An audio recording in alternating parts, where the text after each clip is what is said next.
Hello दोस्तों, good morning दोस्तों, जय श्री कृष्णा। आप सभी का स्वागत दोस्तों आपके अपने चैनल पर। दोस्तों आप सभी का स्वागत दोस्तों। ओके, सभी को मेरी आवाज़ प्रॉपर सुनाई दे रही है मेरे प्यारे साथियों? सभी लोग एक बार लाइव आ जाइए मेरे प्यारे साथ, सभी लोग एक बार लाइव आ जाइए जिससे अपना सेशन स्टार्ट करें मित्रों।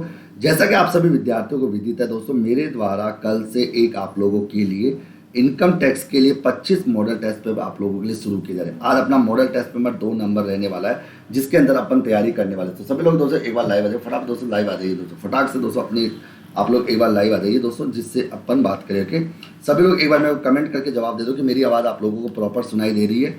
सभी को वेरी वेरी गुड मॉर्निंग दोस्तों। फिर अपन सेशन को स्टार्ट करते हैं और बहुत ही शानदार और जानदार टेस्ट होने वाला। आज अपन रेजिडेंशियल स्टेटस के बारे में आज अपन बात करने वाले। ओके, सभी को very very good morning. Okay, good morning Rekha, good morning Sonal, good morning Durga. Okay बन सबको very very good morning. Okay, सभी को आवाज़ आ रही है मेरी प्रॉपर तरीके से? चलिए तो गुरु पूर्णिमा पर बताइए दोस्तों, आप सभी को भी गुरु पूर्णिमा दोस्तों आपको कि आप आने वाले समय में दोस्तों लेक्चरर बने आप जिस प्रकार। ओके,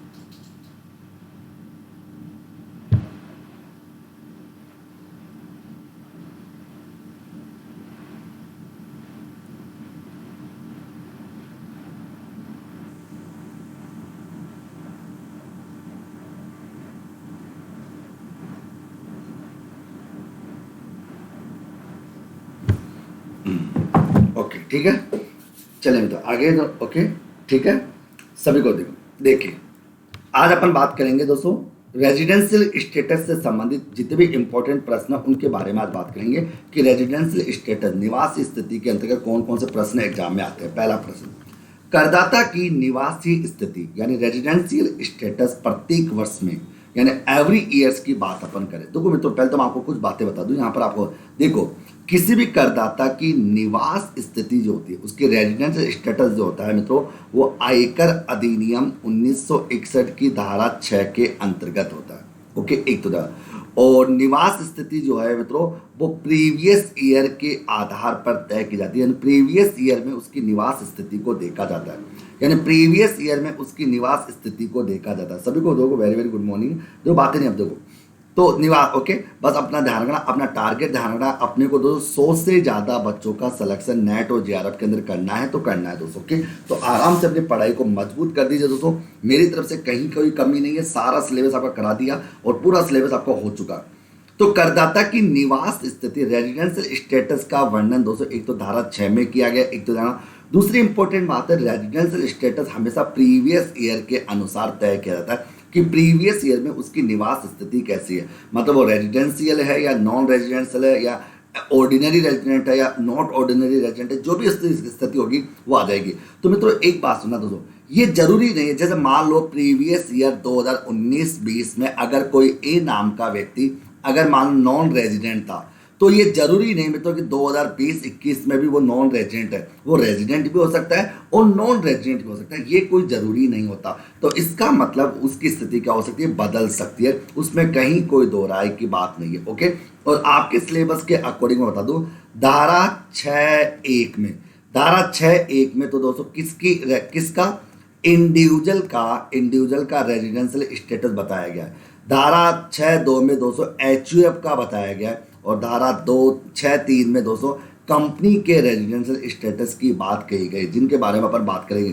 तो मित्रों एक बात ध्यान रखना कि प्रीवियस ईयर में निवास स्थिति का निर्धारण किया जाता है। निवास स्थिति का निर्धारण इसलिए किया जाता है कि दोस्तों प्रत्येक करदाता की जो टैक्स की रेट होती है या प्रत्येक करदाता की जो इनकम टैक्सेबल होती है वो उसकी निवास स्थिति के आधार पर होती है। कुछ इनकम ऐसी होती है जो केवल रेजिडेंट एसएससी के लिए ही टैक्सेबल होती है और कुछ इनकम होती है जो नॉन रेजिडेंट के लिए टैक्सेबल होती है। इसका मतलब दोस्तों उन कौन सी इनकम कौन से एसएससी के हैंड में टैक्सेबल होगी, इसके लिए उसकी निवास स्थिति का निर्धारण किया जाता है धारा 6 के अनुसार। निवास स्थिति हमेशा प्रीवियस ईयर के आधार पर तय की जाती है और ये जरूरी नहीं होता मित्रों कि अगर एक करदाता रेजिडेंट हो जाता है तो जीवन भर वो रेजिडेंट रहेगा, ये जरूरी नहीं है। अर्थात वो नॉन रेजिडेंट भी हो सकता है, ये बात। ओके, अगला प्रश्न, एक व्यक्तिगत वर्ष में, ओके, एक व्यक्तिगत का मतलब एक इंडिविजुअल की निवास स्थिति धारा 6(1) के अनुसार तय होती है। एक व्यक्तिगत दोस्तों एक इंडिविजुअल वर्ष में एक निवासी माना जाएगा। अब मेरी बात सुनिए, यहां पर मैं आपको सारी बात एक बार क्लियर करना चाहता हूं और पूरी बात आपको समझाने का प्रयास करना चाहता हूं। ओके, सुनिए कि एक इंडिविजुअल की बात करें, एक इंडिविजुअल दोस्तों क्या होता है, एक इंडिविजुअल की अगर मैं बात करूं, एक इंडिविजुअल क्या होता है, या तो रेजिडेंट हो सकता है या वो नॉन रेजिडेंट हो सकता है। एक इंडिविजुअल रेजिडेंट होगा या नॉन रेजिडेंट होगा, निवासी होगा या अनिवासी होगा, या तो वो निवासी होगा मेरे प्यारे साथियों या वो अनिवासी होगा। ओके, वो निवासी होगा या अनिवासी होगा, इसके लिए दोस्तों दो आधारभूत शर्तें होती है। ओके, दो आधारभूत बेसिक कंडीशंस होती है, यानी दो आधारभूत शर्तें यहां पर तय की जाती है और उन आधारभूत शर्तों के आधार पर यह तय किया जाता है, दो आधारभूत शर्तें होती है, उन आधारभूत शर्तों के आधार पर ही तय किया जाता है कि वो रेजिडेंट होगा कि नॉन रेजिडेंट होगा। एक तो दोस्तों ये बात आ गई, ठीक है ना। ओके, तो वो रेजिडेंट होगा या नॉन रेजिडेंट होगा, इसके लिए दो आधारभूत, दो बेसिक कंडीशंस होती है। पहली कंडीशन तो ये होती है कि वो करदाता जो है प्रीवियस ईयर में पूरे साल में 182 दिन या इससे अधिक दिन भारत में रहा हो। ये जरूरी नहीं है कि वो लगातार रहा हो या वो एक ही स्थान पर रहा हो, ये जरूरी नहीं है। पहली शर्त तो यानी गत वर्ष का बोलेगा प्रीवियस ईयर में कम से कम 182 दिन भारत में रहो, ये उसकी पहली बेसिक कंडीशंस है। ओके, फिर दूसरी होती है गत वर्ष में 60 दिन और इससे पहले के 4 वर्षों में 365 दिन भारत में रहो, ये दो बेसिक कंडीशंस होती है।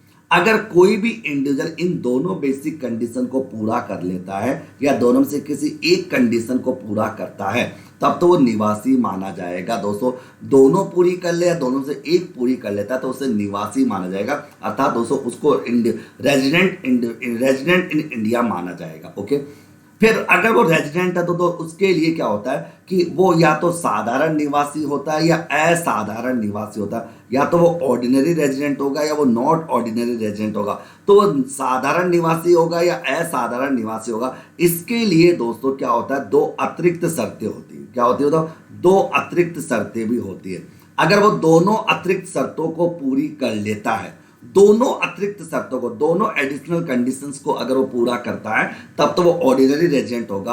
अगर दोनों में से किसी एक को पूरा करता है या दोनों को पूरा नहीं करता, तो उस केस में दोस्तों क्या हो जाएगा, वो नॉट ऑर्डिनरी रेजिडेंट के अंतर्गत शामिल किया जाएगा। ये बात भी आप लोगों की बात है, ठीक है। तो ये बात भी आप लोगों को समझने की कोशिश आप लोगों को यहाँ पर करने की कोशिश आपको करनी है। ओके, अब वो दो अतिरिक्त शर्तें कौन सी होती है ये भी समझ लो। तो दो अतिरिक्त शर्तें वो होती है मेरे प्यारे साथियों। सबसे पहली अतिरिक्त शर्त होती है को प्रीवियस ईयर से पहले के 10 सालों में, प्रीवियस ईयर से पहले के 10 सालों में कम से कम 2 साल के लिए वो रेजिडेंट होना चाहिए।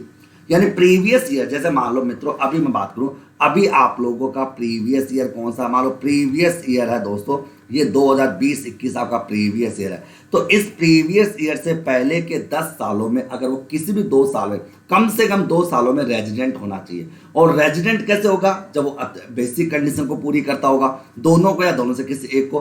तथा दूसरी शर्त है कि प्रीवियस ईयर से पहले के 7 सालों में कुल मिलाकर 730 दिन कहाँ रहो, इंडिया में रहो। में तो अगर वो दोनों कंडीशंस को पूरी करता है, तब तो दोस्तों वो साधारण निवासी माना जाएगा, अन्यथा वो साधारण निवासी नहीं माना जाएगा। तो दोस्तों जब भी निवासी की बात आ जाती है तो वहां पर साधारण निवासी का पॉइंट आ जाएगा, साधारण निवासी का पॉइंट आ जाएगा। और साधारण ऑर्डिनरी रेजिडेंट के लिए क्या होता है मित्रों, ऑर्डिनरी रेजिडेंट बनने के लिए पहले क्या बनना पड़ेगा, रेजिडेंट बनना पड़ेगा। और रेजिडेंट बनने के लिए दो बेसिक कंडीशंस होती है। उन बेसिक कंडीशन में से अगर वो दोनों को पूरी करे या दोनों से किसी एक को पूरी करता है तो वो रेजिडेंट होगा। और उसके बाद अगर ऑर्डिनरी रेजिडेंट बनना चाहता है, अगर वो ऑर्डिनरी, एक इंडिविजुअल को ऑर्डिनरी रेजिडेंट तभी कहा जाएगा जब वो दो अतिरिक्त शर्तों में से दोनों शर्तों को पूरी करता है, दोनों शर्तों को पूरी करता है। तो यहाँ पे 1 2 3 आंसर सी आंसर सही होगा इस परिस्थिति के आधार पर। ओके, अगला प्रश्न,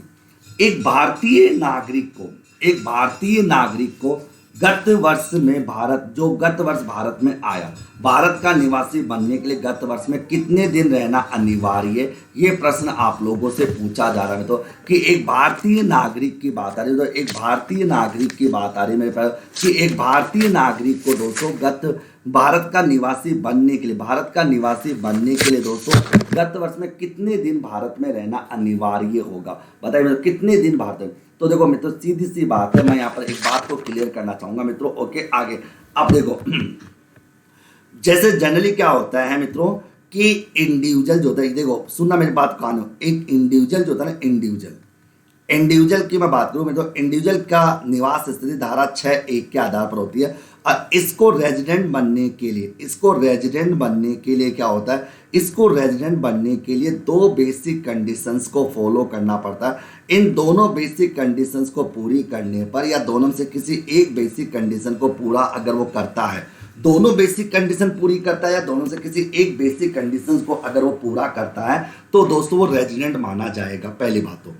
लेकिन इसके कुछ अपवाद है, इसके दोस्तों अपवाद, इनकम टैक्स में हर चीज का कोई ना कोई अपवाद होता है। अपवाद क्या है मित्रों, कुछ ऐसी परिस्थितियां होती है जहां पर केवल और केवल एक बेसिक कंडीशन जिसमें प्रीवियस ईयर में 182 डेज वाली है, अगर वो प्रीवियस ईयर में 182 कम से कम अगर इंडिया में रुकता है तो रेजिडेंट माना जाएगा, अर्थात उसके लिए 60 वाली कंडीशन लागू नहीं होती। ओके, आगे यानी दोस्तों अगर बात, ओके ऑप्शन में 182 के स्थान पर 120, हाँ बिल्कुल दोस्तों 100, अभी 182 धारणा तुम लोग टेंशन बोलो। तो अगर मान लो 60 वाली कंडीशन यहां पर फॉलो नहीं होती, अब मेरी बात सुनो, वो स्थितियां कौन कौन सी होती है। पहली स्थिति, एक तो ऐसा भारतीय नागरिक जो प्रीवियस ईयर में भारतीय जहाज के कर्मचारी के रूप में भारत से बाहर रवाना होता है।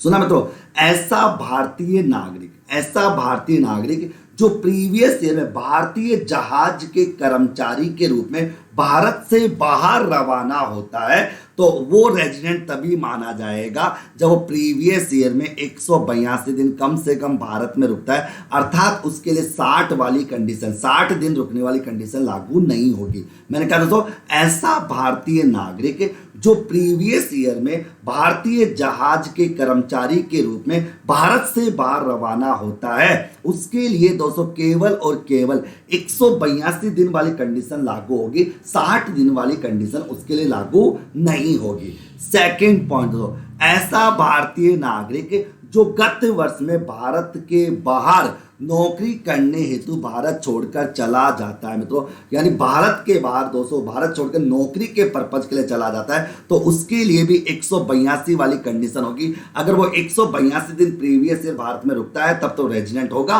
अन्यथा वो रेजिडेंट नहीं माना जाएगा। ओके, फिर मैं बात करूं दोस्तों, अगर बात करूं तो आपके सामने आ जाएगा मित्रों 3 नंबर आ जाएगा। 3 नंबर क्या रहेगा सुनिए, तो 3 नंबर ये रहेगा कि भारतीय मूल का व्यक्ति, भारतीय मूल का व्यक्ति या भारतीय नागरिक जो मूलतः भारत के बाहर रहता है, गत वर्ष में अगर वो विजिटिंग करने के लिए, भ्रमण करने के उद्देश्य से भारत आता है, ओके मित्रों, तो उस स्थिति में भी 182 दिन की कंडीशन वहां पर फॉलो होगी। तो ये 3 कंडीशंस ऐसी होती है जहां पर अगर कोई व्यक्ति, कोई इंडिविजुअल 182 दिन भारत में रुकता है तब तो रेजिडेंट माना जाएगा, अगर 182 दिन से कम दिन भारत में रुकता है तो उसे रेजिडेंट नहीं माना जाएगा, अर्थात उसके लिए 60 दिन वाली कंडीशन फॉलो नहीं होगी। अर्थात इन 3 केसों में दोस्तों उसके लिए 60 दिन वाली कंडीशन फॉलो नहीं होगी।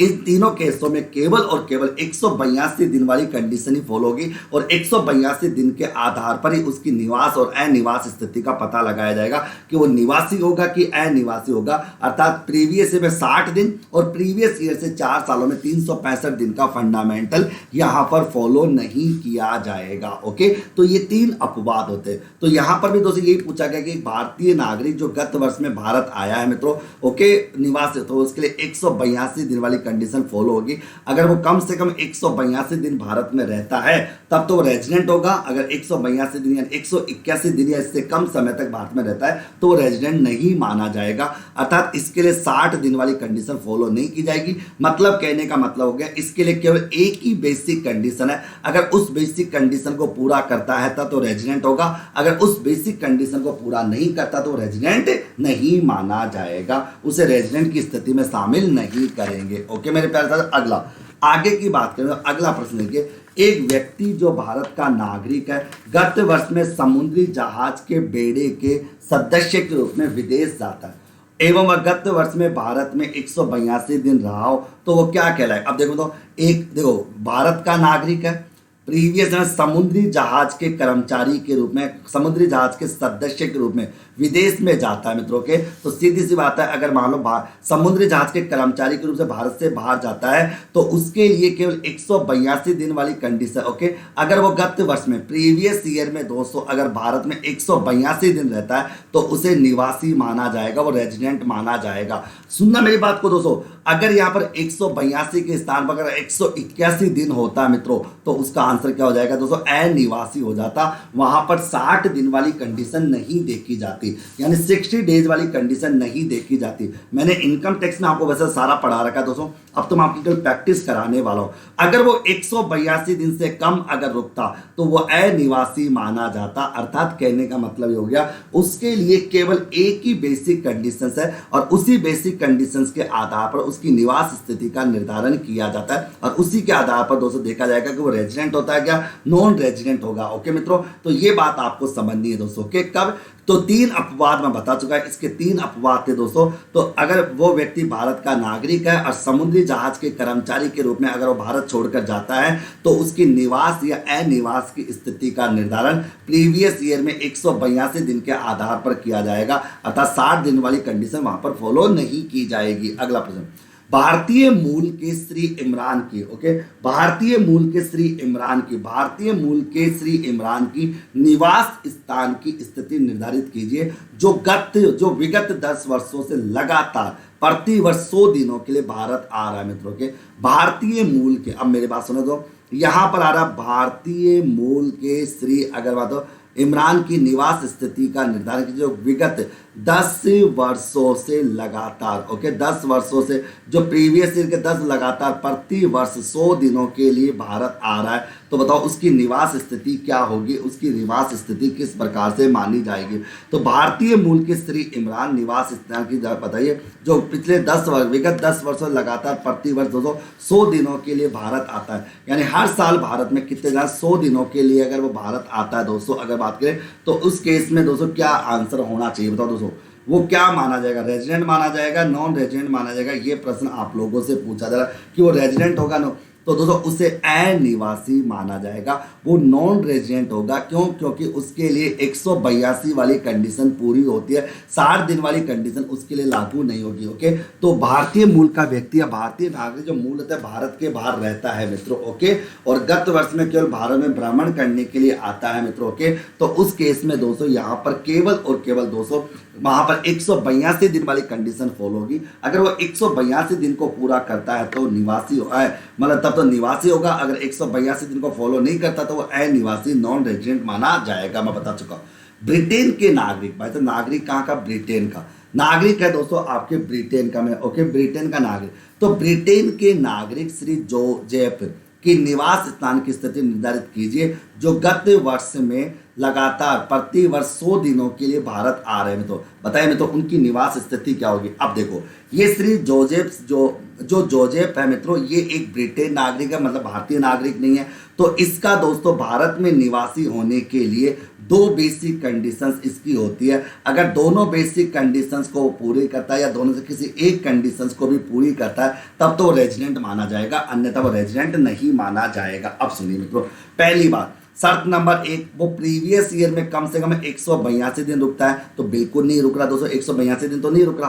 प्रीवियस ईयर में 60 दिन प्लस प्रीवियस ईयर से पहले के 4 सालों में 365 दिन, तो देखो प्रीवियस ईयर में 60 दिन तो रुक रहा है और प्रीवियस ईयर से पहले के 4 सालों में भी दोस्तों क्या है, अरे तो देखो प्रीवियस ईयर में 60 दिन रुक रहा है और प्रीवियस ईयर से पहले के 4 सालों में 400 दिन रुक रहा है। इसका मतलब वो दूसरी कंडीशंस को पूरी कर रहा है, मतलब वो निवासी तो है मित्रों, मतलब उसे निवासी तो कहा जाएगा। अब बात करते हैं वो साधारण निवासी है कि असाधारण निवासी है मित्रों, तो इसके लिए क्या होती है, 2 अतिरिक्त शर्तें होती है। तो 2 अतिरिक्त शर्तें होती है। पहली शर्त होती है कि प्रीवियस ईयर से पहले के 10 सालों में कम से कम 2 साल के लिए वो रेजिडेंट हो, तो बिल्कुल रेजिडेंट होगा भाई। 10 सालों से लगातार अगर वो 100 दिन आता है तो प्रीवियस ईयर से पहले के 10 सालों में 2 सालों के लिए ऑटोमेटिकली क्या हो जाएगा, वो रेजिडेंट हो जाएगा। और प्रीवियस ईयर से पहले के 7 सालों में 730 दिन रुकता हो तो भाई प्रीवियस ईयर से पहले के 7 सालों में वो 800 दिन रुक रहा है। इसका मतलब 200 निवासी निवासी है, और यहाँ पर निवासी का मतलब हो जाएगा दोस्तों ऑर्डिनरी रेजिडेंट, यानी वो साधारण निवासी होगा। तो आंसर ए होगा मेरे प्यारे साथियों। जिसने भी आंसर बी देने की कोशिश की तो दोस्तों तुम्हारी लंका लग जाएगी। थोड़ा ध्यान रखो मित्रों आप लोग यहाँ पर दोस्तों ध्यान। अरे भैया यार वो लगातार 10 सालों से भारत आ रहा है, तो कॉमन सेंस की बात है, वो प्रीवियस ईयर में 182 दिन तो नहीं रुक रहा, वो प्रीवियस ईयर में 182 डेज नहीं रुक रहा। तो कोई बात नहीं, दूसरी कंडीशन देखते हैं। तो प्रीवियस ईयर में 60 दिन बिल्कुल रुक रहा है, तो 100 दिन रुक रहा है, 60 दिन। और प्रीवियस ईयर से पहले के 4 सालों में 365 दिन तो भी रुक रहा है। भाई हर साल 100 दिन आता है, तो 4 सालों में 400 दिन आ गया, मतलब वो एक बेसिक कंडीशंस को पूरा कर रहा है। जब एक बेसिक कंडीशंस को पूरा कर रहा है तो इसका मतलब रेजिडेंट हो गया। अब बात करते हैं वो ऑर्डिनरी है कि नॉट ऑर्डिनरी है। तो ऑर्डिनरी या नॉट ऑर्डिनरी बनने के लिए उसके लिए 2 अतिरिक्त शर्तें होती है। अगर वो दोनों अतिरिक्त शर्तों को पूरा करता है, या दोनों को पूरा करना जरूरी है, तब तो वो ऑर्डिनरी रेजिडेंट होगा। दोनों से एक पूरी करता है या दोनों ही पूरी नहीं करता तो नॉट ऑर्डिनरी होगा। तो मित्रों अतिरिक्त शर्तें पहली नंबर है प्रीवियस ईयर से, दोस्तों पहले के प्रीवियस ईयर से, ओके, प्रीवियस ईयर से पहले के 10 सालों में कम से कम 2 साल के लिए रेजिडेंट हो। तो यार जब 100 दिन वो रुक रहा है तो कॉमन सेंस की बात है वो रेजिडेंट हो, मतलब 2 साल के लिए रेजिडेंट हो गया होगा। और प्रीवियस ईयर से पहले के 7 सालों में 730 दिन, तो भाई प्रीवियस ईयर से 7 सालों में 700 दिन रुक रहा है। इसका अच्छा नहीं सर मैं गलत कर दिया। प्रीवियस ईयर से पहले के 7 सालों में, नहीं सर मैंने इसमें गलत कर दिया सर, क्योंकि प्रीवियस ईयर से पहले के 7 वर्षों में कुल मिलाकर 730 दिन वो रुकना चाहिए। तो प्रीवियस ईयर से पहले के 7 सालों में 7 सालों में दोस्तों कितना केवल 700 दिन रुक रहा है, 700। इसका नहीं सर गलत मैं गलत कर दिया। ये होगा दोस्तों असाधारण निवासी, नॉट ऑर्डिनरी रेजिडेंट होगा। सॉरी मैंने गलती कर दी, सॉरी मेरे से गलती होगी। ये असाधारण निवासी होगा क्योंकि प्रीवियस ईयर से पहले के 7 सालों में वो कम से कुल मिलाकर 730 दिन रुकता है। ओके, तो यहाँ पर भाई साहब वो 7 सालों में तो देखो 700 दिन ही रुक रहा है ना। तो 7 सालों में 200 कुल मिलाकर 200, अगर 7 सालों में अगर हर साल 100 दिन रुकता है तो 7 सालों में तो दोस्तों कितना 700 दिन रुकेगा, 730 दिन नहीं रुकेगा। तो इसका मतलब दोस्तों नॉट ऑर्डिनरी रेजिडेंट होगा। इसका मतलब दोस्तों वो असाधारण निवासी होगा क्योंकि वो एक ही शर्त पूरी कर रहा, दूसरी शर्त पूरी नहीं कर रहा। हाँ बिल्कुल दोस्तों मेरे से गलती होगी। तो यहाँ पर असाधारण निवासी माना जाएगा, वो असाधारण निवासी माना जाएगा, असाधारण निवासी माना जाएगा। ओके सॉरी क्षमा चाहूंगा दोस्तों, गलती होगी, ध्यान देना। अगला प्रश्न, निम्नलिखित में से कौन सा कथन सत्य नहीं है? अब बताओ भाई इनमें से सत्य कथन कौन सा नहीं है? इसका मतलब सत्य कथन, इसका मतलब 4 ऑप्शन है, 4 ऑप्शन में से दोस्तों 3 ऑप्शन सत्य और 1 ऑप्शन असत्य नहीं है। ओके, पहला, एक व्यष्टि मतलब एक इंडिविजुअल साधारण असाधारण अनिवासी हो सकता है, बिल्कुल हो सकता है, धारा 6(1) में इसका प्रावधान किया भी गया है। ओके, एक एचयूएफ भी दोस्तों ऑर्डिनरी नॉट ऑर्डिनरी अनिवासी ये भी हो सकता है, धारा नंबर 6(2) में हो सकता है। ओके, आगे एक फर्म निवासी व अनिवासी हो सकती है परंतु साधारण निवासी नहीं, एक फर्म निवासी व ऐसा नहीं हो सकती परंतु अनिवासी नहीं मित्रों के। तो मित्रों सुने दो, एक फर्म जो है मित्रों यहाँ पर अब मेरी बात को सुनना और समझने की, देखो एक फर्म निवासी और असाधारण निवासी हो सकती है परंतु अनिवासी नहीं, ये गलत है दोस्तों, अनिवासी हो सकती है मित्रों। ठीक है, देखो फर्म के केस में फर्म हो गई या कोई कंपनी हो गई, फर्म और कंपनी में या तो वो निवासी होगी वो या अनिवासी होगी। ऑर्डिनरी और नॉट ऑर्डिनरी का फंडामेंटल वहां पर लागू नहीं होता। ऑर्डिनरी रेजिडेंट होगा या नॉट ऑर्डिनरी रेजिडेंट होगा ये बात केवल इंडिविजुअल और एचयूएफ के केस में लागू होती है, फर्म तथा कंपनी के केस में लागू नहीं होती। धारा 6(3) के अनुसार, धारा 6(3) के अनुसार ऑर्डिनरी और नॉट यानी फर्म तथा कंपनी के केस में वो रूल लागू नहीं होता, फर्म तथा कंपनी के केस में नियम लागू नहीं था। फर्म या कंपनी या तो रेजिडेंट होगी या नॉन रेजिडेंट होगी, किंतु ऑर्डिनरी या नॉट ऑर्डिनरी का फंडामेंटल वहां पर लागू नहीं होता मित्रों के, धारा 6(3) के अनुसार दोस्तों, ये बात आपको ध्यान। ओके, आगे अगला प्रश्न मित्रों आप लोगों के लिए, भारतीय कंपनी से भिन्न मतलब भारतीय कंपनी से भिन्न मतलब भारतीय कंपनी नहीं है। एक भारतीय कंपनी तो हमेशा ही रेजिडेंट होगी, चाहे उसका मैनेजमेंट कंट्रोल कहीं पर भी हो, इससे कोई लेना देना नहीं है। लेकिन ये प्रश्न पूछा जाए कि भारतीय कंपनी के भिन्न मतलब भारतीय कंपनी नहीं है तो कौन सी कंपनी है? विदेशी कंपनी है। तो भारतीय कंपनी से भिन्न एक कंपनी वर्ष 2017-18 में भारत की निवासी कंपनी कहलाएगी। कब कहलाएगी? देखो कंपनी के केस में आपको मैं सीधी बात, कंपनी या तो रेजिडेंट होती है या नॉन रेजिडेंट होती है। ओके, कंपनी या तो क्या होगी, रेजिडेंट होती है दोस्तों, नॉन रेजिडेंट होती है धारा 6(3) के अनुसार। ओके, इसके लिए कंपनियों को दो भागों में बांटा जाता है, एक इंडियन कंपनी और एक होती है फॉरेन कंपनी। इंडियन कंपनी तो हम, भारतीय कंपनी, अगर कोई इंडियन कंपनी है, भारतीय कंपनी है, वो तो ऑलवेज रेडी, वो तो क्या होती है, हमेशा रेजिडेंट होती है, चाहे उसका मैनेजमेंट एंड कंट्रोल कहीं पर भी हो, इससे कोई लेना देना नहीं है। लेकिन अगर एक फॉरेन कंपनी की मैं बात करूं, एक फॉरेन कंपनी की मैं बात करूं, फॉरेन कंपनी रेजिडेंट तभी होगी जब उसका मैनेजमेंट एंड कंट्रोल पूरा का पूरा कहां पर हो, इंडिया में हो। एक फॉरेन कंपनी को रेजिडेंट कंपनी तभी माना जाएगा, एक फॉरेन कंपनी को रेजिडेंट कंपनी तभी माना जाएगा जब उसका मैनेजमेंट एंड कंट्रोल पूरा का पूरा कहां पर हो, इंडिया के अंतर्गत होता है, तो ही उसे रेजिडेंट माना जाएगा, अन्यथा वो रेजिडेंट कंपनी नहीं होगी। ओके, तो ये प्रश्न पूछा जा रहा है कि एक भारतीय कंपनी से भिन्न एक अलग कंपनी 2017-18 बोला कुछ, भारत की निवासी कंपनी कहलाएगी यदि उस वर्ष में उसका प्रबंधन और नियंत्रण पूर्ण रूप से, दुश्मन क्या लगा, पूर्ण रूप से अगर भारत में होगा, पूरा का पूरा मैनेजमेंट कंट्रोल अगर भारत में होगा, तब तो रेजिडेंट होगी। में तो अगर उसका कुछ भाग भारत में या पूरा या कुछ भाग भारत में, तब दोस्तों उस केस में क्या होगी, वो अनिवासी होगी, नॉन रेजिडेंट मानी जाएगी। मैं वापस रिपीट करता हूं, तो कंपनी तथा फर्म के केस में धारा 6(3) के अनुसार कंपनी या फर्म को रेजिडेंट या नॉन रेजिडेंट के केस में शामिल किया गया। ओके, इसके लिए कंपनी को दो कैटेगरी में बांटा गया है, एक इंडियन कंपनी होती है, एक फॉरेन कंपनी होती है। इंडियन कंपनी ऑलवेज रेजिडेंट होती है दोस्तों, चाहे उसका मैनेजमेंट कंट्रोल कहीं पर भी हो,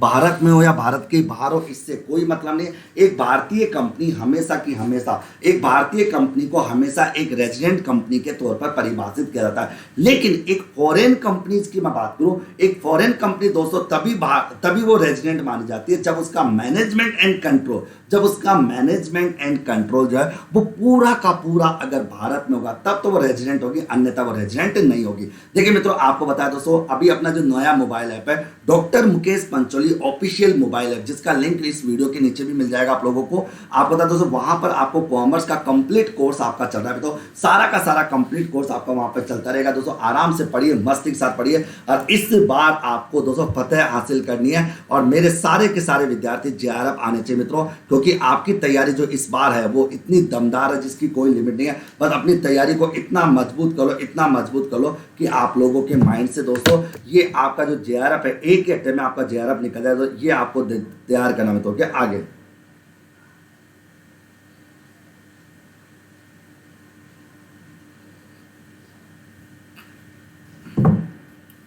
अगला, जापान में निर्धारित समय में बढ़ी, ओके बेटो, वह प्राप्त की गई, मैंने कहता हूं जापान की बात, जापान में निर्धारित समय बढ़ी व प्राप्त की गई आय भारत में कर योग्य मानी जाएगी यदि, अब सुनिए मित्रों, सुनिए और समझ, यदि देखो इनकम कहां कमाई जा रही है, जापान में, ओके, प्राप्त की गई आय भारत में कर योग्य, ओके, जापान में बढ़ी और वहां पर प्राप्त की गई आय भारत में कर योग्य कब मानी जाएगी, मतलब विदेश में इनकम कमाई है और विदेश में उसे प्राप्त किया गया, और उसका मैनेजमेंट कंट्रोल भी दोस्तों कहां पर, विदेश के अंतर्गत है, तो ऐसी इनकम आयकर अधिनियम 1961 की धारा 5 के अनुसार मित्रों वो भारत में तभी कर योग्य मानी जाएगी जब वो केवल निवासी और सामान्य, यानी केवल और केवल ऑर्डिनरी रेजिडेंट के लिए निवासी मानी जाएगी, अन्यथा वो इनकम टैक्सेबल नहीं मानी जाएगी। मैं आपको समझाता हूं, देखो सुनिए मित्रों, आप जानते हो निवास, देखो धारा 5, इस धारा 5 को एक बार आना,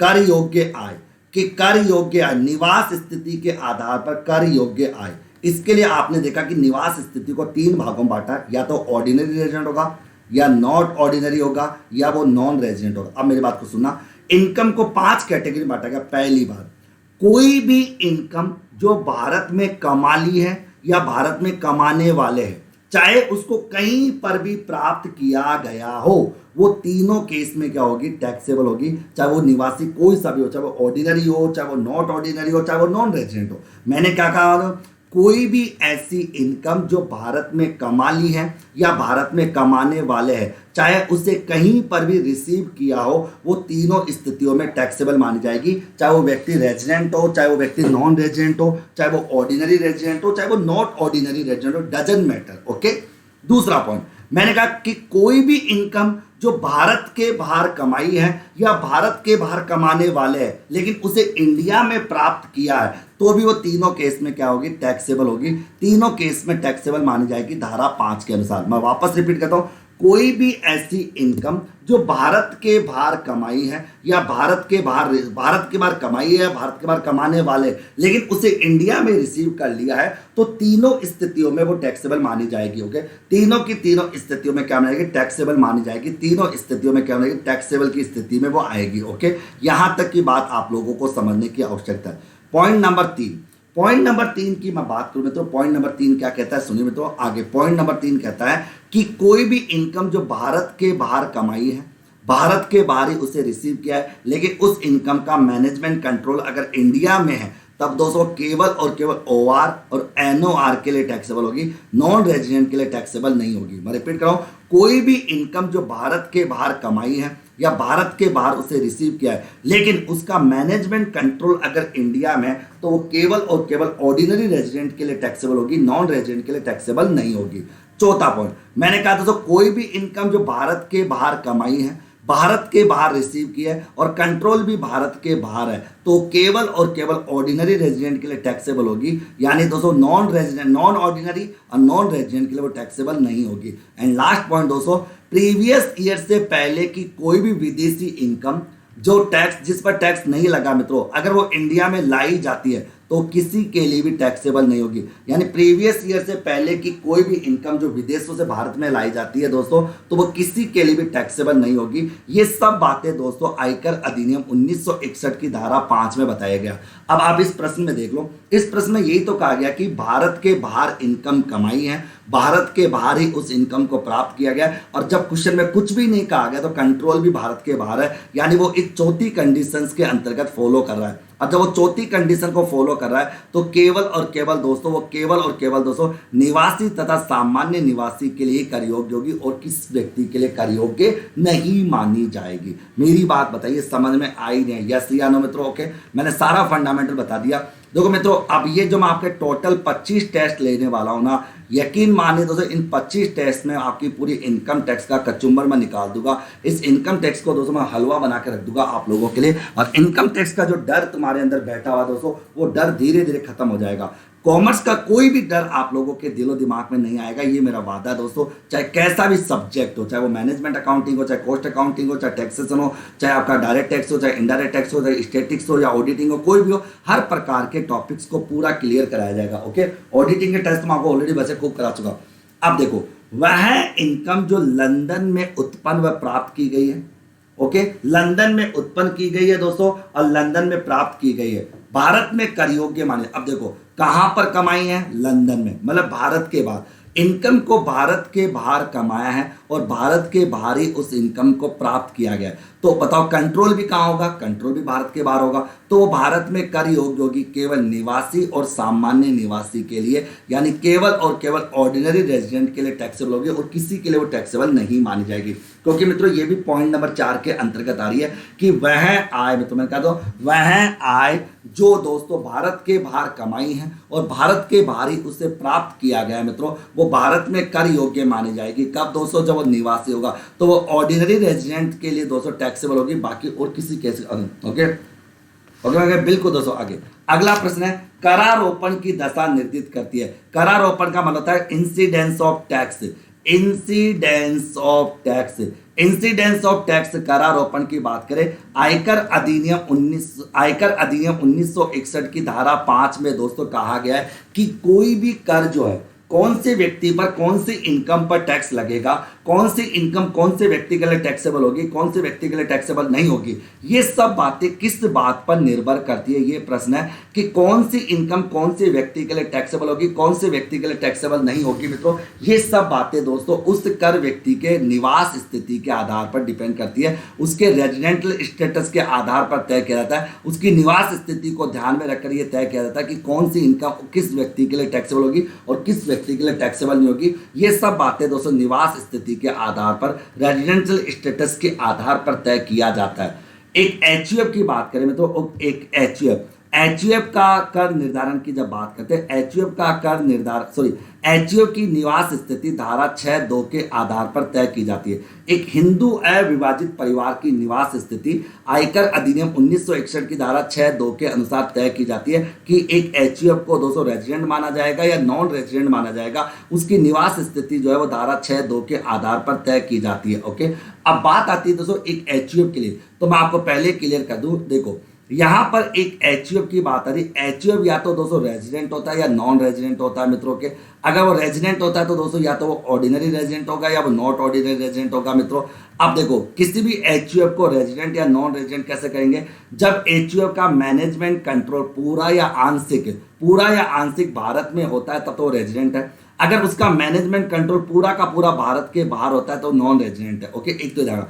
अगर किसी एचयूएफ बिजनेस का मैनेजमेंट एंड कंट्रोल पूरा का पूरा इंडिया में है या उसका कुछ पार्ट भी अगर इंडिया में है दोस्तों, तब तो रेजिडेंट माना जाएगा, अन्यथा वो रेजिडेंट नहीं माना जाएगा। अगर किसी एचयूएफ बिजनेस का मैनेजमेंट कंट्रोल पूरा का पूरा इंडिया के बाहर है तो दोस्तों उसे दोस्तों अपन क्या मानेंगे, रेजिडेंट नहीं मानेंगे। ओके, अब सुनिए मित्रों, बाकी ओआर या एनओआर ये इसके लिए तो वही शर्तें होती है जो इंडिविजुअल के लिए थी। वही दोस्तों 7 सालों 10 सालों में 2 साल के लिए रेजिडेंट हो, 7 सालों में 730 दिन, वो सेम कंडीशन।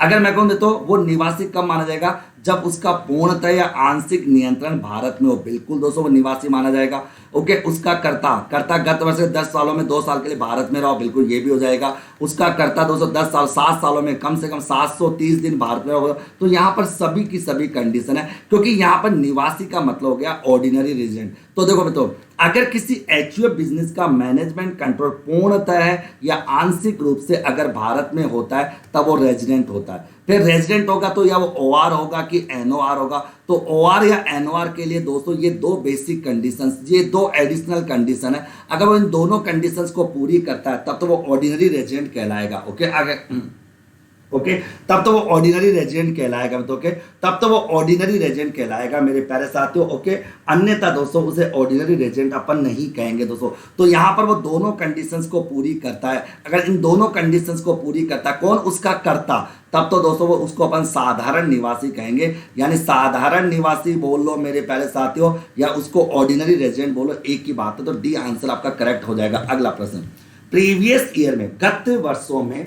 अब देखो मतलब प्रीवियस ईयर की बात आ रही है क्योंकि इनकम हमेशा प्रीवियस ईयर की होती है और उस पर टैक्स असेसमेंट ईयर में लगता है। ये इनकम टैक्स का एक गोल्डन रूल है। मैंने कहा कि प्रीवियस ईयर में भारत के बाहर अर्जित और प्राप्त की गई आय, प्रीवियस ईयर में भारत के बाहर अर्जित और प्राप्त की गई आय जो गत वर्षों में भारत लाई जाती है, भारत क्या करती है, लाई जाती है, वो कर योग्य होगी। तो किसके लिए कर योग्य होगी, तो मैं पहले ही बता चुका मित्रों, आयकर अधिनियम 1961 की धारा 5 के अंतर्गत ये प्रावधान डाला गया है कि प्रीवियस ईयर में दोस्तों कोई भी ऐसी इनकम जो भारत के बाहर अर्जित और प्राप्त की गई है, जो गत वर्ष भारत लाई जाती है, ओके मित्रों, वो इनकम किसी भी करदाता के लिए कर योग्य नहीं होती। चाहे वो रेजिडेंट हो, चाहे वो नॉन रेजिडेंट हो, चाहे वो ऑर्डिनरी रेजिडेंट हो या वो नॉट ऑर्डिनरी रेजिडेंट हो, वो किसी भी करदाता के लिए टैक्सेबल नहीं मानी जाती। किसी भी करदाता के लिए वो टैक्सेबल नहीं मानी जाती।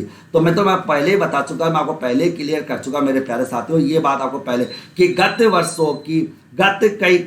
वर्षों की विदेशी आय जो भारत में लाई जाती है मित्रों के, तो वो इनकम किसी के लिए भी कर योग्य नहीं मानी जाएगी धारा 5 के अनुसार। ओके, अगला प्रश्न, असाधारण निवासी हेतु कर योग्य आय कौन सी। असाधारण निवासी की बात आ रही है। ओके, अब देखो ये है दोस्तों not ordinary resident. Not ordinary resident के लिए 3 प्रकार की इनकम क्या होती है, टैक्सेबल होती है। केवल 3 प्रकार की इनकम, कौन कौन सी। एक तो वह इनकम दोस्तों जो भारत में कमाई है या भारत में कमाने वाले हैं, चाहे उसे कहीं पर भी प्राप्त किया गया हो, वो नॉन रेजिडेंट के लिए टैक्सेबल होगी। एक ऐसी इनकम जो भारत में प्राप्त कर ली है या भारत में प्राप्त करने वाले, चाहे उसे कहीं पर भी कमाया गया हो।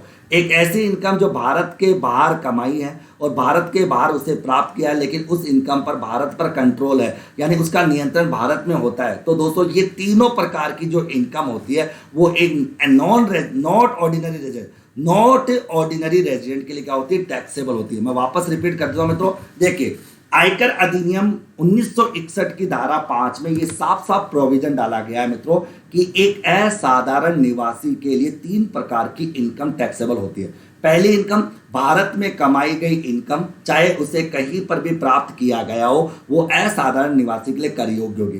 भारत में प्राप्त की गई इनकम, चाहे उसे कहीं पर भी प्राप्त कमाया हो, वो भी इसके लिए टैक्सेबल होगी। और एक इनकम जो भारत के बाहर कमाई है, भारत के बाहर उसे रिसीव किया है, लेकिन उस इनकम का कंट्रोल अगर भारत के अंतर्गत है, तब दोस्तों वो आ जाएगी। ओके, अब देखिए मैं कह दूं तो समस्त भारतीय आय, बिल्कुल दोस्तों, सभी प्रकार की जो भारतीय आय होती है वो नॉट ऑर्डिनरी रेजिडेंट के लिए टैक्सेबल होगी, ये बात सत्य है। भारत से नियंत्रित विदेशी आय, बिल्कुल दोस्तों, अगर कोई विदेशी आय जो भारत के बाहर कमाई है, भारत के बाहर उसे प्राप्त किया गया है, लेकिन उसका कंट्रोल कहां पर है, भारत में, दोस्तों वो इनकम भी नॉट ऑर्डिनरी के लिए टैक्सेबल होगी। भारत के बाहर उपार्जित आय, अब देखो भारत के बाहर, अब भारत के बाहर आपने उपार्जित किया है, मतलब भारत के बाहर आपने उपार्जित किया है, भारत के बाहर ही आपने कमाया है, भारत के बाहर ही आपने प्राप्त किया, कंट्रोल भी भारत के बाहर है, तो ये इनकम केवल और केवल साधारण निवासी के लिए टैक्सेबल होगी, बाकी और किसी के लिए टैक्सेबल होगी। तो 3 नंबर यहां पर गलत हो जाएगा, तो डी आंसर तो वैसे ही गलत हो गया।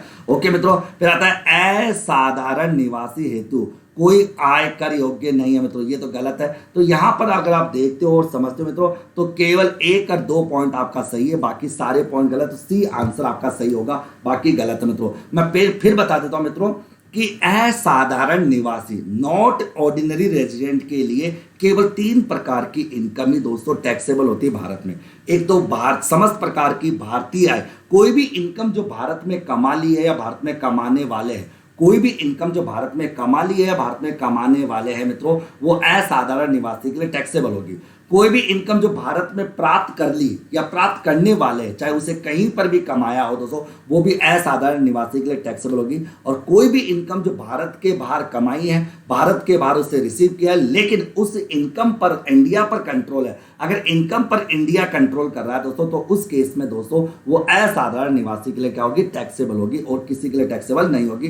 तो यहाँ पर 1 और 2 आपका आंसर बिल्कुल सत्य हो जाएगा, इसमें कोई बड़ी बात नहीं। अगला प्रश्न, अगला आता है तो एक सरकारी कर्मचारी जो भारत का क्या है तो नागरिक है, परंतु विदेश में सेवा करते समय वेतन प्राप्त करता है, उसकी आय बताओ, उसकी आय क्या होगी बताओ?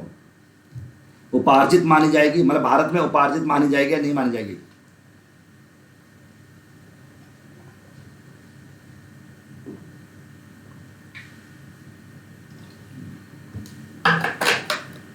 बताओ तो, कॉमन सेंस की बात आप देखो तो कि एक सरकारी कर्मचारी जो भारत का नागरिक है परंतु विदेश में सेवा करते समय वो वेतन प्राप्त करता है, तो सीधी बात है वेतन प्राप्त कहाँ करा, भारत में प्राप्त करा, तो सीधी सी बात है दोस्तों वो इनकम क्या होगी, भारत में उपार्जित मानी जाएगी। और प्रत्येक परिस्थिति में दोस्तों उसको इंडिया में टैक्स देना पड़ेगा, क्योंकि सरकारी कर्मचारी जो भारत का नागरिक है परंतु विदेश में सेवा करते समय वेतन कहाँ प्राप्त करता है, इंडिया में प्राप्त कर रहा है मित्रों। विदेश में सेवा दे रहा है लेकिन वेतन कहाँ, इंडिया में प्राप्त कर रहा है, तो इनकम कहाँ कमाई जा रही है, विदेश में, लेकिन उसे प्राप्त कहां पर किया जाए, भारत में, तो उपार्जित मानी जाएगी। ये आंसर सही है।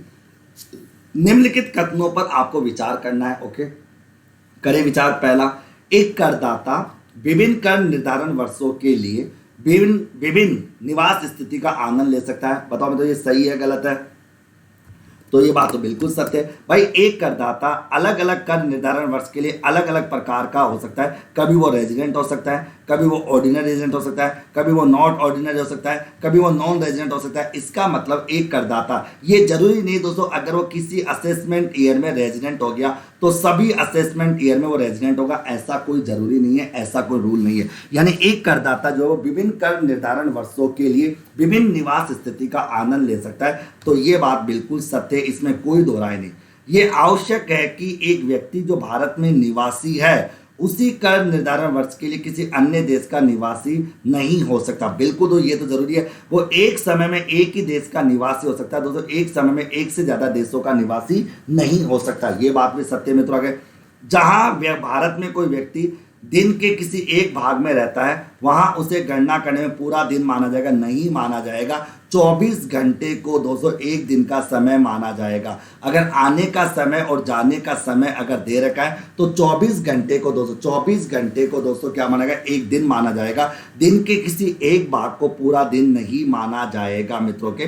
लेकिन आने का समय और जाने का समय अगर नहीं पता, अगर आने का समय और जाने का समय अगर नहीं पता दोस्तों, तो आने का दिन और जाने का दिन दोनों के दोनों दोस्तों भारत में दोस्तों टैक्सेबल माने जाएंगे, यानी उनकी काउंटिंग भारत में होगी। अगर दोस्तों किसी व्यक्ति के आने का और जाने का समय अगर नहीं दे रखा कि वो कब आया था, कितने बजे आया था, कितने बजे जा रहा है, तो उस केस में दोस्तों उसके आने का दिन और जाने का दिन दोनों के दोनों दिन भारत में दोस्तों काउंट किए जाएंगे।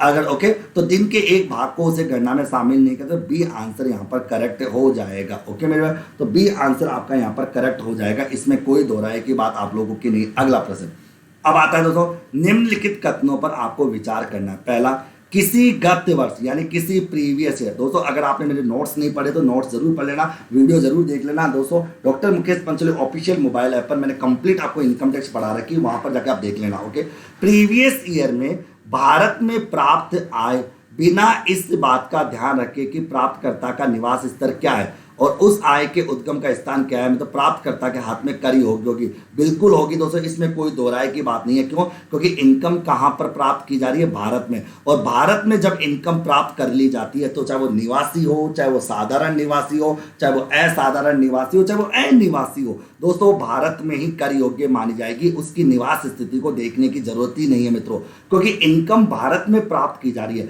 और कोई भी इनकम अगर भारत में प्राप्त की जा रही है मित्रों, तो उसके रेजिडेंटल स्टेटस को देखने की जरूरत नहीं, मतलब चाहे वो निवासी हो चाहे वो अनिवासी हो, ये कोई मैटर नहीं करता। आयकर अधिनियम 1961 की धारा 5 में ये कहा गया है मित्रों, अगर किसी इनकम को भारत में प्राप्त कर लिया जाता है तो उस केस में उसकी निवास स्थिति को देखने की आवश्यकता नहीं है। और ये भी देखने की जरूरत नहीं है मित्रों, आगे ये भी देखने की जरूरी नहीं है मित्रों कि वो इनकम कहां कमाई गई, इससे भी कोई लेना देना नहीं है। इनकम चाहे कहीं पर भी कमाई गई हो, इंडिया से बाहर, अमेरिका, जापान, ब्रिटेन, लंदन, कहीं पर भी कमाई गई हो, वो इंडिया में दोस्तों, और उसके लिए किसी व्यक्ति की निवास स्थिति को देखने की जरूरत नहीं, मतलब वो भारत में कर योग्य मानी जाएगी। ओके, किसी व्यक्ति के निवास स्थिति की गणना करते समय उसके भारत में आने का दिन और भारत छोड़ने का दिन पूर्णतः दिनों की इस गणना में पूर्ण दिन की भांति माना जाएगा, बिल्कुल माना जाएगा मित्रों। क्योंकि अगर मित्रों एक बात क्लियर कर दूं, तो एक बात अगर यहां पर मैं एक बात क्लियर करना चाहूंगा मेरे लाडलो, एक बात ये क्लियर करना चाहूंगा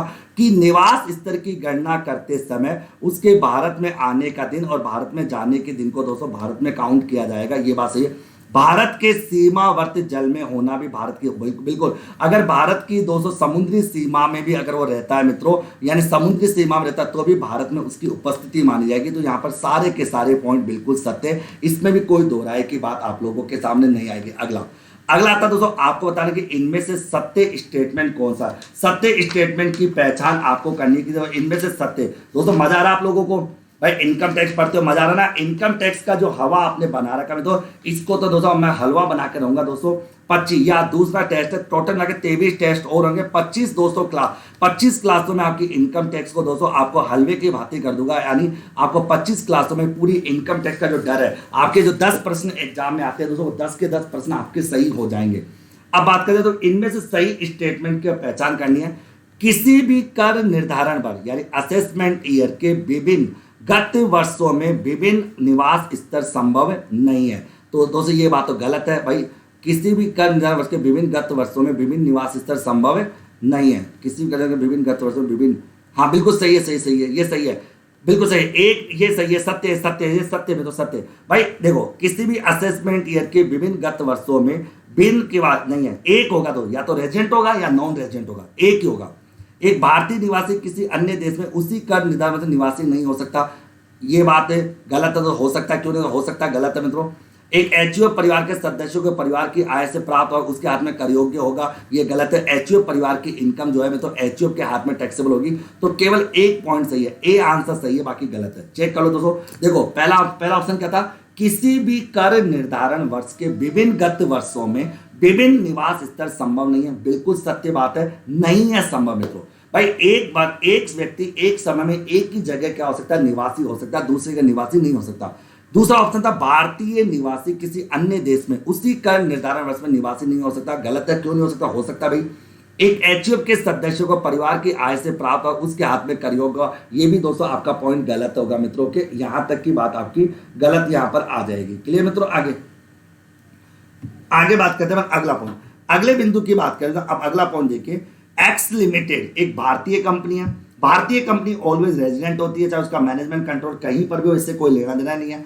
एक्स लिमिटेड एक भारतीय कंपनी है, वो अपना व्यवसाय मुंबई और लंदन दोनों में चलाती है। एक्स लिमिटेड का सारा प्रबंधकीय नियंत्रण भारत के बाहर होता है। इससे मतलब ही नहीं दोस्तों भारतीय कंपनी है, आंख बंद करके टिक कर दो निवासी है। भाई भारतीय कंपनी है तो धारा नंबर अगर बात हो धारा 6(3) के अंतर्गत दोस्तों उसे निवासी माना जाएगा, वो रेजिडेंट मानी जाएगी। इसमें सोचने वाली कोई बात ही नहीं है, इसमें आपको सोचने वाला कोई मुद्दा ही नहीं आएगा दोस्तों, ओके? कुछ दिमाग लगाने की आवश्यकता ही नहीं है। एक company, Indian company always resident, Indian company हमेशा क्या होती है? रेजिडेंट होती है, उसके लिए किसी भी प्रकार का दिमाग लगाने की आवश्यकता नहीं है। अगला पॉइंट, अगला आता है तो एक ऐसे व्यवसाय की भारत के बाहर, ओके, एक ऐसा व्यवसाय उसके भारत के बाहर उपार्जित की गई आय जिसके व्यवसाय का संदर्भ पूर्णतः भारत में पूरा का। तो देखो इनकम कहाँ कमा रहे? भारत के बाहर। प्राप्त कहाँ करे? भारत के बाहर। लेकिन उस पर कंट्रोल कहाँ? मतलब भारत में दोस्तों। तो उस केस में दोस्तों वो इनकम दोस्तों क्या होगी? निवासी तथा असाधारण निवासी, यानी ऑर्डिनरी रेजिडेंट और नॉट ऑर्डिनरी रेजिडेंट, इन दोनों के लिए क्या होगी? टैक्सेबल मानी जाएगी मित्रों।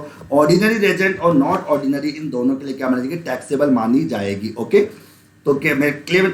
तो ये थे दोस्तों आज के 34 तक प्रश्न दोस्तों। मित्रों उम्मीद करता हूं दोस्तों आप लोगों का रेजिडेंटल और इनकम, ओके। कल अपन बात करेंगे सैलरी से संबंधित, इनकम फ्रॉम सैलरी से संबंधित महत्वपूर्ण प्रश्नों के बारे में जो एग्जामों में पूछे जाते हैं और उनके विभिन्न प्रकार के प्रोविजंस के बारे में अपन बात करेंगे।